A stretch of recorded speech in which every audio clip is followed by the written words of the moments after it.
Hello students, welcome back to my channel Kirti Tiwari social science corner. आपका कल social science का exam है। एक एग्ज़ाम आपका आईटी का हो चुका है, नेक्स्ट एग्ज़ाम आपका सोशल साइंस का है। तो डरने की कोई ज़रूरत नहीं है, टेंशन लेने की कोई ज़रूरत नहीं है। आपने जितना भी पढ़ा है सही पढ़ा है और अच्छे से पढ़ा है। अपने ऊपर कॉन्फिडेंस रखने की ज़रूरत है, राइट। तो पता ही है आपको कि आपको क्या मिलता है। ओएमआर शीट मिलती है, क्वेश्चन पेपर मिलता है। क्वेश्चन पेपर पहले 20 मिनट बिफोर मिल जाता है, जिसमें आप अच्छे से उसको रीड कर लेते हैं। अब रीड करने के बाद आपने जब ओएमआर शीट भरनी है तो उसको बहुत ही केयरफुली भरना है। बिकॉज आईटी का पेपर तो छोटा था, उसमें 25 करने थे आउट ऑफ 33 में। बट सोशल साइंस का पेपर लेंदी है, 60 क्वेश्चंस होंगे, उसमें 50 क्वेश्चन आपको करने हैं, राइट। उसमें भी आपको ये ध्यान रखना है कि आपको कौन से सेक्शन से कितने क्वेश्चन अटेम्प्ट करने हैं। ये नहीं है कि आपने 10 क्वेश्चन आपको पता है कि 60 में 50 करने हैं तो हमने 10 कहीं से भी छोड़ दिए। ऐसा नहीं, माइंड को बिल्कुल सेट करके चलना है कि सेक्शन ए में सपोज दैट कितने 24 में से कितने करने हैं आपको, 20 करने हैं तो आप 20 ही करेंगे, राइट। और सेक्शन बी में से आपको 22 में से 18 करने हैं तो आप 18 ही करेंगे। एंड सेक्शन सी में आपको 12 दिए हैं। ये ए हो गया, ये बी हो गया, ये सी हो गया, राइट। और इसमें आपको 12 में से 10 करने हैं। एंड सेक्शन डी जो है उसमें आपको 2 है तो 2 करने ही करने हैं, राइट। तो ये आप बिल्कुल अपने माइंड को सेटअप कर लीजिएगा कि हमें इतने इतने सेक्शन ए से 20 करने हैं, सेक्शन बी से 18 करने हैं, सेक्शन सी से 10 करने हैं एंड सेक्शन डी से 2। क्योंकि अगर आप सारे क्वेश्चन, बहुत से बच्चे क्या सोचते हैं कि चलो हम सारे कर देते हैं और हो जाएगा, उसमें आपके मार्क्स कट जाएंगे। इसलिए बिल्कुल केयरफुली रहिएगा क्वेश्चन पेपर को करते समय। ये हमने सेक्शंस में डिवाइड कर दिया। अब आप बोलोगे कि मैम उसमें तो 5 में ओएमआर शीट में 5 में डिवाइड रहते हैं। 5 ये हो गया, 5 का कॉलम ये हो गया, 5 का कॉलम ये हो गया, ठीक है। ये 5, 10, 15 हो गए। यहाँ पर जब आप आएंगे नेक्स्ट कॉलम में तो यहाँ पे 25 हो जाएंगे। तो यानी कि आपको पता है, आपके माइंड में सेटअप रहना चाहिए कि 24 तक हमारा ये सेक्शन कंप्लीट है, राइट। तो उसी के अकॉर्डिंग आपने पेपर को अपने करना है। अब बात आती है कि आप ओएमआर शीट को कैसे फिल करोगे।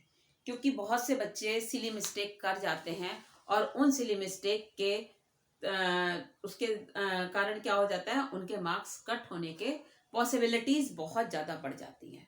तो आप ऐसी कोई भी सिली मिस्टेक मत करिएगा। इसीलिए बार बार आप लोगों को बोल रहे हैं। सपोज दैट आपने ये ओएमआर शीट है, मैंने थोड़ा सा इसको बना के दिखाया है सो दैट कि आपको क्लियर हो जाए, राइट। जैसे कि ये आपकी ओएमआर शीट है, इसमें आपने फर्स्ट में ए भरा है, सेकंड में आपने सी भरा है। तो ये जो बॉक्स वाला कॉलम है हमारा, जिसमें आपको स्क्वायर शेप में बॉक्स दिखेगा, राइट। तो ये क्या होगा, इसमें आपको जो आपने आंसर को सर्किल में करा है, सपोज दैट यहाँ पे आपने ए करा है, राइट। तो उस ए में आपको यहाँ पे 1 का ए, यहाँ सॉरी यहाँ पे आपको ए लिखना है। सेकंड में आपने सी किया है तो यहाँ पे आपको सी लिखना है। थर्ड आपने करा नहीं है, नॉट अटेम्प्ट में जाएगा तो यहाँ पे सर्किल करना है। बच्चे क्या करते हैं, ये समझ ही नहीं पाते हैं कि सर्किल जो है वो किसके लिए है, नॉट अटेम्प्ट के लिए है, राइट। तो आपने जो सर्किल करना है वो नॉट अटेम्प्ट में करना है। फिर फोर्थ वन आपने किया, जैसे पहले आपने क्वेश्चन पेपर रीड किया, उसके बाद आपने क्या किया, उसमें अपना टिक कर लिया कि हाँ भाई इसका आंसर ये है। जब ओएमआर शीट में भरा तो आपने ओएमआर शीट में भी भर लिया। अब क्या हुआ, अब आप जब यहाँ पे कर रहे हो तो आपने यहाँ पे लिखना बाद में है, देखा अच्छा ये हमने ए यहाँ किया है, सी यहाँ पे किया है, यहाँ पे हमने किया नहीं तो यहाँ पे नॉट अटेम्प्ट में तुरंत सर्कल करिए, राइट। फिर फोर्थ का हमने बी किया है तो यहाँ पे आपने बी लिखा। फिफ्थ हमने किया नहीं है नॉट अटेम्प्ट तो यहाँ पे हमने नॉट अटेम्प्ट कर दिया, राइट। और सिक्स्थ हमने सी किया है तो फिर हमने यहाँ पे अगेन सी लिख दिया। सेवेंथ हमने फिर नहीं किया है तो हमने फिर यहाँ पे क्या कर दिया, सर्किल कर दिया नॉट अटेम्प्ट में। सर्किल आपका नॉट अटेम्प्ट में है, राइट। और उसके बाद एट्थ वन में आपने डी किया तो यहाँ पे आपने डी लिख लिया। नाइन्थ वाला किया नहीं तो नाइन्थ में नॉट अटेम्प्ट कर लिया। और 10 का बी है तो यहाँ पे हमने बी लिख दिया, राइट। तो जब आप इस तरह से OMR शीट को अपना फिल करोगे तब आपकी OMR शीट बहुत अच्छे से चेकिंग होगी, स्कैनिंग होगी और वहां पर आपके मार्क्स को क्या किया जाएगा, इंक्लूड किया जाएगा, काउंट किया जाएगा। अगर आप सपोज दैट ये वाला कॉलम नहीं कर रहे हो, राइट, तो भी आपके मार्क्स कटने के पॉसिबिलिटीज है। ये वाला कॉलम नहीं करोगे तो भी आपके मार्क्स कट होंगे। इसलिए इस कॉलम को सभी कॉलम को करना है। अब बहुत से बच्चों के मन में डाउट ये भी आएगा कि मैम अगर हमने सर्किल हम ए में कर रहे थे लेकिन हमें आंसर करना था सी को, ठीक है, गलती से वो बाई चांस हमसे बाई मिस्टेक हमसे ए में हो गया, तो अब आपने यहाँ पे सर्किल को नहीं टच करना है। सर्किल जो आपने करा है यहाँ पे अगर उस समय आपने नहीं लिखा है तो आप क्या करोगे, यहाँ पे सी कर दोगे, ठीक है, क्योंकि यहाँ वाला जो है वही राइट आंसर आपका माना जाएगा। यहाँ पे कुछ भी टच नहीं करना है। जो सर्किल आप एज इट इज कर चुके हो तो नो प्रॉब्लम, लेकिन आपको लग रहा है कि आपने ए वाला जो सर्किल किया है वो गलत है, रॉन्ग है, तो वहां पर आपने आंसर सी लिखा है, राइट। कोई फ्लूट का यूज नहीं करना है, कोई कटिंग नहीं करनी है, blue and black ball pen से ही भरना है क्योंकि ये पेपर लेंथी है, 50 क्वेश्चंस करने हैं, तो आप कहीं डाउट में ना आ जाओ। तो उस वजह से क्या है, आपने 24 में 20 क्वेश्चन किए, फिर उसके बाद आपने यहाँ से काउंट भी कर लिया यहाँ पे। अब 24 में आपको यानी कि 4 छोड़ने हैं, तो 1 2 3 4, सपोज दैट ये हमारे 24 थे तो हमने काउंट कर लिया 1 2 3 4, अच्छा हमने 4 छोड़ दिए, 20 कर लिए हैं। उसी तरह से सेक्शन बी में आप जाओगे। सेक्शन बी में जाने के बाद आपको 22 में से 18 करने हैं, ठीक है। वहां पे भी आपने कितने छोड़ने हैं, 4 छोड़ने हैं।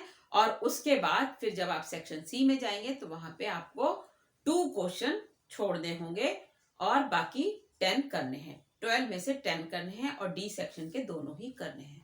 तो आई थिंक आपको काफी चीजें क्लियर हो गई होंगी OMR शीट के बारे में, क्योंकि पहला पेपर आपका IT का छोटा था 25 का, तो उसमें इतना मतलब करा भी होगा बच्चों ने, शायद मेरे ख्याल से किसी भी बच्चे ने मिस्टेक नहीं करी होगी, या जिन्होंने करी भी होगी तो वो अपनी इस मिस्टेक को दूर कर लेंगे, राइट।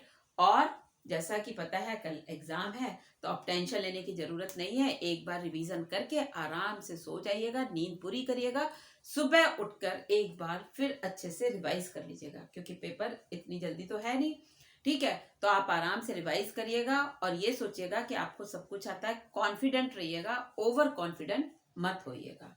क्वेश्चन को बहुत अच्छे से रीड करिएगा, चाहे असर्शन हो, रीजन हो, कोई भी हो, और आपको लग रहा है कि ये क्वेश्चन आपने जो भी किसी में डाउट आ रहा है, जैसे बहुत से बच्चों ने सैंपल पेपर करे हैं और भी क्वेश्चन पेपर करे हैं, वो नेट पे गो थ्रू हो जाते हैं, तो नेट के आंसर्स को ऑथेंटिक ना मान के अपने NCERT के बुक्स को ही ऑथेंटिक मानेंगे, राइट। तो आई थिंक सारे कॉन्सेप्ट आपके क्लियर हैं एग्जाम के बारे में।